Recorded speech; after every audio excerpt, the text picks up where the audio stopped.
আমি আর আমার দোস্ত রাজু আমরা ঝালমুড়ি খাওয়ার জন্য গেলাম ভাইবে বুপিয়াতে, কিন্তু সে বারো বলছে ভিডিও না করার জন্য। তারপর আমি ভিডিও করতেছি আর ঢুকতেছি, তারপর দেখি ঝালমুড়ির পাশে তারা জুসও বিক্রি করে, আমের জুস, মাল্টার জুস, আনারসের জুস, মোটামুটি সব জুসই এখানে আছে। আর এই যে যন্ত্রটা দেখতেছে এর মাধ্যমে বেদানা জুস বানানো হয়, বেদানা যেটা আমরা সাধারণত আরবিকে রোমান বলে। যাই হোক, তারপর আমরা ঝালমুড়ির অর্ডার দিলাম, ঝালমুড়ি অপেক্ষায়, ঝালমুড়ি একটা আসছে আরেকটা আসলে, পরেরটা চলে আসলো আর আমরা খাওয়া শুরু করলাম। খাইতে খাইতে এতই ভালো লাগছে, এত স্পাইসি দিছে, মানে আমরা খাইতে গেলে অবস্থা পুরোটাই নাজেহাল। পরে আবার জুস খাওয়ার প্ল্যান করলাম, দুইটা আখের জুসের অর্ডার করলাম। আর এই যে জুসের মেশিন, এটা অটোমেটিক, বাংলাদেশের মতো হাতে চালিত না, বাট এটা মোটরের মাধ্যমে ঘুরে। আর এই যে আখগুলো, এগুলো আসলে মিশর থেকে আসা।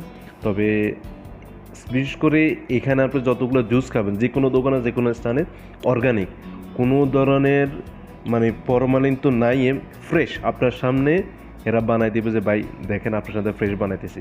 এর কালারও যেরকম, টেস্টও সেরকম। আমরা দুইটা অর্ডার করলাম এবং উনি আমাদের যত তাড়াতাড়ি সম্ভব এটা দিয়ে দিলেন। আমরা এটা নিয়ে বাইরে গেলাম, আর একটা জুস মাত্র 5 রিয়াল, বাংলার প্রায় 150 টাকার মতো।